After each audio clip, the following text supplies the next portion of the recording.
नमस्कार साथियों, मैं आपका अभिन्न मित्र कृष्णाराम गोदारा। आज अपन सीखेंगे साला दर्पण पर न्यू एडमिशन की एंट्री कैसे करें, क्योंकि अब नए एडमिशन स्टार्ट हो चुके हैं तो बहुत से शिक्षक साथियों के सामने ये समस्या पैदा हो गई है कि ऑनलाइन साला दर्पण पे एंट्री कैसे करें। तो इसके बारे में अपन सीखना स्टार्ट करते हैं। उससे पहले आप मेरे इस यूट्यूब चैनल को सब्सक्राइब करना ना भूलें।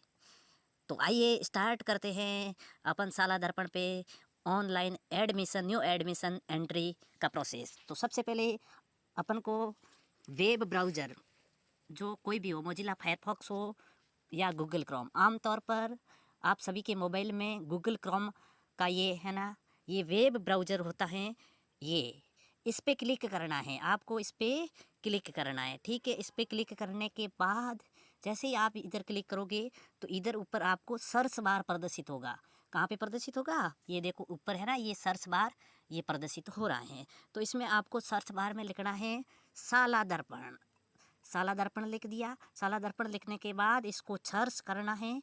इसको जैसे ही आप सर्च करोगे, मेरी स्क्रीन डेस्कटॉप साइड पे है तो मैंने वापस इसको मोबाइल साइड पे ले आया। अब साला दर्पण ये खुला, इस पर क्लिक करना है अपन को इस पर क्लिक करना है तो ये ओपन हो गया। फिर अपने सामने ये लॉगिन का बटन आएगा, इस लॉगिन पे क्लिक करना है। जैसे ही अपन इस लॉगिन पे क्लिक करेंगे तो अपन को आगे लॉगिन में स्कूल की एनआईसी आईडी, इधर लॉगिन नेम में स्कूल की एनआईसी आईडी डालनी है और नीचे पासवर्ड में आपके जो साला दर्पण के पासवर्ड है वो पासवर्ड डालने। और अब पासवर्ड के नीचे अपन को जो दे रखा है कैप्सा कोड, इस कैप्सा कोड को सेम टू सेम लिखना है। जैसा है वैसा का वैसा आप दर्ज कर दीजिए। जैसे मैंने 8AH, एच बड़ा है तो एच बड़ा लिख दिया, N6 टाइप कर दिया। अब ये लॉगिन है ना, नीचे ये देखो लॉगिन दिख रहा है, तो यहाँ पे इस पे लॉगिन करते हैं। लॉगिन क्लिक किया, ये ओपन हो गया। ये एंटर रॉन्ग कैप्सा, मतलब कैप्चा सही नहीं, कैप्चा गलत डाल दिया, इसीलिए ओपन नहीं हुआ। RB9B6T। जैसे ही लॉगिन करेंगे तो ये अपना लॉगिन हो गया विद्यालय। अब देखो, अब ऊपर की तरफ अपन को तीन लाइन दिखाई देगी। अब अपन को ऊपर की तरफ ये देखो, ये है ना 3 लाइन। अब अपन को ऊपर की तरफ ये 3 लाइन दिखाई दे रही हैं, देखो ये इस पर क्लिक करना है। जैसे ही आप इस पर क्लिक करोगे तो ऐसा डैशबोर्ड ओपन होगा। इस डैशबोर्ड में आपको क्या करना है, जो विद्यार्थी लिखा हुआ आ रहा है उस पर क्लिक करना है। जैसे ही अपन विद्यार्थी पे क्लिक करेंगे तो इस तरह का डैशबोर्ड नीचे ओपन होगा। अब इस प्रकार का डैशबोर्ड ओपन हो गया। अब अपन को इसमें एक ऑप्शन दिखाई दे रहा है, नई प्रवेश प्रविष्टि, इस पर क्लिक करना है। जैसे ही अपन इस पर क्लिक करेंगे तो अपन को इस प्रकार का डैशबोर्ड ओपन होगा। अब इसमें fill basis details of the new admission student 2022-23, मतलब सेशन अभी तक 2022-23 का ही आ रहा है। अब तक न्यू सेशन 2023-24 की डिटेल अभी तक पोर्टल नहीं ले रहा है। साला दर्पण पोर्टल अभी तक पहले के ही एडमिशन ले रहा है, अभी तक अपडेट नहीं हुआ है। इसका मतलब कोई बात नहीं, जो 2022-23 का सेम प्रोसेस वही का वही 2023-24 का भी प्रोसेस तो सेम ही होगा एडमिशन का। ठीक है, ओके। 2022-23 में इसमें है ना, सबसे पहले अपन को करना है select class in which student wants to take admission. Admission किस क्लास में लेना चाहता है बच्चा, पहली में लेना चाहता है, दूसरी में, तीसरी में, चौथी, पाँचवीं, जिस क्लास में बच्चा एडमिशन लेना चाहता है उस पर क्लिक करना है। जैसे मैंने क्लिक कर दिया पहली क्लास में। अब जैसे ही मैंने पहली पे क्लिक किया तो आगे ऑप्शन आया प्री एडमिशन स्टडी इंस्टीट्यूट, मतलब पहले बच्चा कहाँ पे अध्ययनरत था। अन्य किसी आंगनवाड़ी में था तो इस पे अन्य किसी आंगनवाड़ी पे क्लिक करना है। अगर विद्यालय में समन्वित, मतलब विद्यालय में संचालित हो रही आंगनवाड़ी में नाम बच्चे का था तो विद्यालय में समन्वित आंगनवाड़ी से लिखना। और अध्ययन हेतु प्रथम बार, मतलब बच्चा अपने घर से पहली बारी अपने पास में पढ़ने के लिए आया है, एडमिशन पहली बार ले रहा है तो अध्ययन हेतु प्रथम बार प्रवेश लिखना है। और अगर अन्य राजकीय और दूसरे किसी विद्यालय, सरकारी विद्यालय से आया है तो अन्य राजकीय विद्यालय लिखना है, पे क्लिक करना है। या फिर अन्य किसी निजी विद्यालय, मतलब अन्य किसी प्राइवेट स्कूल से आया है तो निजी विद्यालय पे क्लिक करना है। ठीक है, मैंने क्लिक कर दिया। अध्ययन हेतु प्रथम बार प्रवेश ले रहा है। ठीक है, लोडिंग हो रहा है पेज। ठीक है, अब इस यहाँ पे आगे गो बटन है, गो पे क्लिक करना है। जैसे ही मैंने गो पे क्लिक किया ये आगे बढ़ा। अब इसमें दे रखा है मोबाइल नंबर सहित सभी प्रविष्टियों की पूर्ति करना आवश्यक है, मतलब जो जो इम्पोर्टेंट सूचनाएं हैं वो सभी इंद्राज करनी आवश्यक है। उसके बाद आपको सेव एंट्रीज पे क्लिक करना है। जैसे ही सेव एंट्रीज पे क्लिक करोगे, सेव एंट्रीज के पर क्लिक करने के बाद आपको कन्फर्म एडमिशन पर क्लिक करना है। कन्फर्म एडमिशन पर क्लिक करने पर आपका एडमिशन शाला दर्पण पोर्टल पर सेव हो जाएगा। ठीक है। कक्षा 2 से 8 तक प्रवेश हेतु स्थानांतरण प्रमाण पत्र TC नहीं होने की स्थिति में घोषणा पत्र भरना अनिवार्य होगा। मतलब अगर आपके पास आप दूसरी क्लास से लेकर के 8वीं क्लास तक में एडमिशन ले रहे हो और आपके पास में TC नहीं है, स्थानांतरण प्रमाण पत्र नहीं है, तो इस स्थिति में आपको इस आशय का एक घोषणा पत्र भरना अनिवार्य होगा कि मैंने घर पर ही शिक्षा अर्जन किया है और अब मेरी इस आयु के अकॉर्डिंग मैं इस क्लास के योग्य हूँ।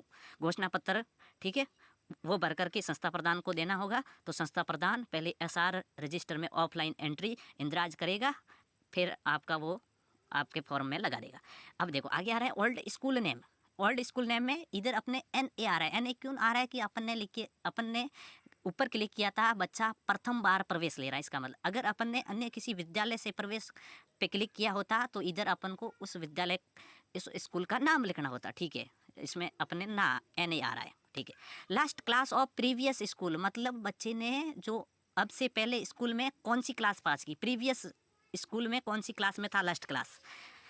ठीक है। अब जैसे एडमिशन 5वीं में ले रहा है तो इससे पहले वाली स्कूल में वो कौन सी 100वीं क्लास में था। ठीक है, तो 100वीं भरना है। Result of last class at the previous school, मतलब पहले की स्कूल का रिजल्ट लिखना है कि पहले की स्कूल का रिजल्ट क्या रहा और पूर्व विद्यालय छोड़ने का वर्ष, मतलब वो बच्चा पूर्व का विद्यालय क्यों छोड़ रहा है, छोड़ने के पीछे रीजन क्या है। ठीक है। उसके बाद स्टूडेंट का नाम है तो इसमें स्टूडेंट नेम लिखना है। नीचे फादर गार्जियन नेम है, इसमें फादर का नाम लिखना है। उसके आगे है मदर नेम, इसमें मदर का नेम लिखना है। फिर है कैटेगरी, कैटेगरी में general, ST, SC, SBC, OBC, इनमें से किसी भी एक कैटेगरी को आपको सेलेक्ट करना है। ठीक है, जैसे मैंने जनरल सेलेक्ट कर दिया। फिर आपको DOB ओपन होगा। DOB जैसे ही ओपन होता है, DOB इस तरह का एक आपके सामने कैलेंडर ओपन होगा। इसमें आपको जैसे 1/1/2015 लिखना है तो सबसे पहले 2015 सेलेक्ट करो।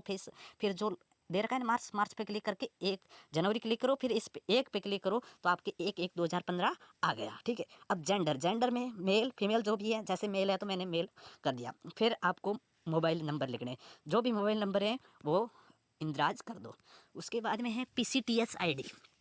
PCTS ID मतलब जो बच्चा जिस हॉस्पिटल में हुआ उसका एक टीकाकरण कार्ड होगा। उस टीकाकरण कार्ड में PCTS ID लिखी होती है, वो यहाँ पे दर्ज करनी। फिर अपना सेशन आ जाएगा, कौन सा है ये 2022-23 आ रहा है, लेकिन अब तो 2023-24 नया सेशन है।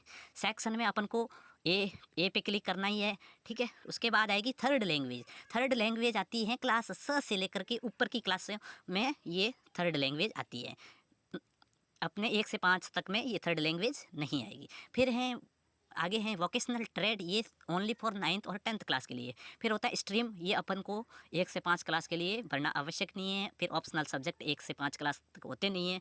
ठीक है। अब आगे हैं पालनहार में। अगर बच्चा पालनहार योग्य है, मतलब अनाथ माता या पिता या दोनों जीवित नहीं, पुनर्विवाहित विधवा माता, एड्स HIV पीड़ित या मृत्युदंड, आजीवन कारावास प्राप्त या कुष्ठ रोग से पीड़ित विकलांग विशेष योग्यजन जिसकी 40% या उससे अधिक विकलांगता हो, ऐसे व्यक्ति के बच्चे हैं अगर तो यस करना है, नहीं तो नो करना है। ठीक है। फिर CWSN टाइप मतलब विकलांगता श्रेणी। अगर कोई बच्चा विकलांग है तो अपन को उसकी विकलांगता कैटेगरी पे क्लिक करना है, नहीं तो अपन को कुछ भी क्लिक नहीं करना। विद्यालय से विद्यार्थी के निवास स्थान की दूरी लिखनी। अपन को विद्यालय से विद्यार्थी के घर की दूरी कितनी है वो यहाँ पे इंद्राज करनी। जैसे 1 किलोमीटर है तो 1 लिखना है, 2 किलोमीटर है तो 2 किलोमीटर लिखना है। अब आगे है विद्यालय से विद्यार्थी के निवास स्थान की दर्शाई गई दूरी यदि सही है तो कारण का चयन करे। मतलब अपन को रीजन बताना है कि बच्चा अगर 1 से 5वीं तक का बच्चा है तो 1 किलोमीटर से अधिक दूरी है, और कक्षा 6 से 12 तक का है और 2 किलोमीटर से अधिक दूरी है, तो इतनी अधिक दूरी से वो और दूसरे विद्यालय में आने के पीछे उसका क्या रीजन है। विद्यार्थी के निवास स्थान के 1 किलोमीटर परिधि में राजकीय विद्यालय है परंतु वह अपनी स्वेच्छा से अध्ययनरत हैं, या फिर विद्यार्थी के निवास स्थान के 1 किलोमीटर परिधि में राजकीय विद्यालय है परंतु अपने बड़े भाई बहन परिवारजन के साथ विद्यालय में अध्ययनरत हैं, या विद्यार्थी के निवास स्थान के 1 किलोमीटर परिधि में कोई भी राजकीय विद्यालय नहीं है। इन तीनों में से एक कारण को अपन को सेलेक्ट करना है। अगर 1 से 5वीं तक का बच्चा 1 किलोमीटर से अधिक दूरी का आ रहा है, या फिर 6 से 12वीं क्लास तक का बच्चा 2 किलोमीटर से अधिक दूरी पर आ रहा है।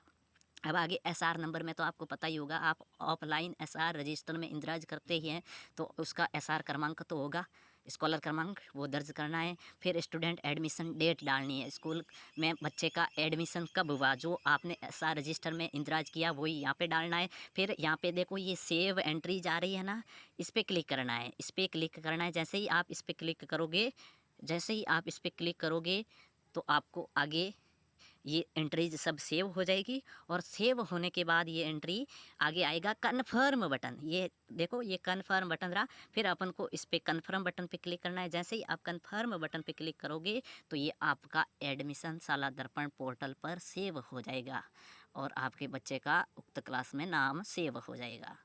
तो आज अपन ने शाला दर्पण पोर्टल पर नई एडमिशन का प्रोसेस देखा। ठीक है, अगर आपको वीडियो अच्छा लगा है तो चैनल को सब्सक्राइब करना न भूलिएगा। और मुझे आशा ही नहीं, पूर्ण विश्वास, उम्मीद है कि आप मेरे इस चैनल को ज़रूर सब्सक्राइब करेंगे।